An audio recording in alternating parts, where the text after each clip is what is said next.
Alors bonjour, on est candidat donc sur le canton de la Côte-Vermeille avec Madame Emmanuelle Fratani et moi-même Dominique Guérin. C'est un canton sur lequel nous avons remarqué des axes intéressants à développer. Alors si on est élu, on commencera par déjà ressortir le dossier qui touche le port de Port-Vendre. Cette question-là nous semble importante et on souhaiterait même aller avoir un audit sur les investissements qui ont été donnés par le département sur ce port pour envisager les suites. Ensuite, il y a des questions sur la gestion aussi du tourisme qui nous semble important. 12 000 habitants à Argelès, 150 000 l'été, donc il nous semble important de travailler sur le volet écologiste. Et également sur le côté de l'agriculture, l'agriculture et les traitements phytosanitaires qui sont mis en place sur les vignes et dans ce domaine-là. Voilà, nous sommes candidats tous les deux sur le canton Côte-Vermeille, comme vient de vous le dire Dominique. Nous attachons, un de nos points forts, c'est que nous n'avons pas de mandat. Nous venons de la société civile et nous n'avons jamais eu de mandat d'ailleurs.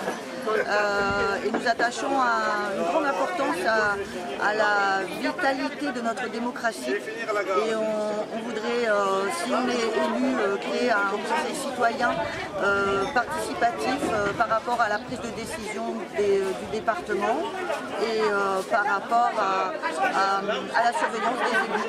Voilà. Je suis Guy Toreil, je suis le président du Modem 66 et nous nous présentons avec ma candidate Laetitia Martinez sur ce canton des Pyrénées-Orientales et le canton de la Côte-Vermeille. Nous, notre projet, il est simple, c'est que nous voulons un mandat unique, nous voulons nous consacrer uniquement à ce mandat, nous ne voulons pas le cumul des mandats, c'est vraiment une de nos priorités.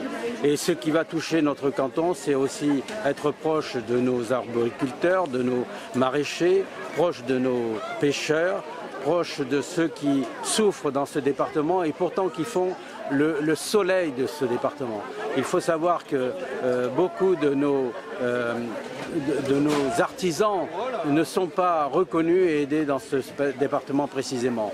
La pêche, l'agriculture évidemment, mais il y a aussi la culture. Nous voulons établir des états généraux de la culture sur l'ensemble du département et essayer de réunir l'ensemble des parties prenantes autour d'une table pour que ce département brille au sein de ce territoire pour une culture bien établie. Et puis donc la région et Carole Delga, c'est le soutien fort aux investissements des communes à la fois sur la région, mais plus particulièrement sur la Côte-Vermeille, à Bagnols-sur-Mer, où le conseil régional a fortement financé les travaux de restructuration du front de mer, du port et du futur centre de sommellerie. Donc la région est aux côtés des habitants, du territoire et de Bagnols, aux côtés des élus locaux. C'est pour ça que donc, le 20 et le 27 juin prochain, c'est très important de se mobiliser contre l'abstention et pour vraiment exercer ce droit de vote et voter pour l'équipe de Carole Delga, encore une fois, parce que c'est la seule qui est réellement impliquée aux côtés des élus et des habitants du territoire. Donc ça, nous devons le marteler et vraiment rassembler tous les élus et les habitants du territoire autour d'un projet pour cette belle région. Bonjour, je m'appelle Guy Aubé. Je suis le maire de Collioure depuis les dernières élections municipales et je suis candidat aux élections départementales parce que nous sommes dans un département, un grand département où le conseil départemental a bien mérité sur les routes, sur les écoles. Il y a 3 collèges dans notre canton, qui est un canton important. Il y a du tourisme, il y a du social, il y a des écoles, il y a des paysages. C'est un canton qui est merveilleux.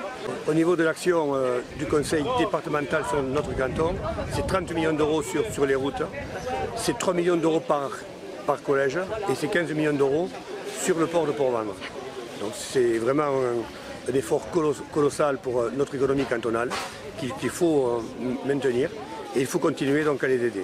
Plus, bien évidemment, la viticulture, que nous allons également aider au travers des caves coopératives et au travers des viticulteurs indépendants.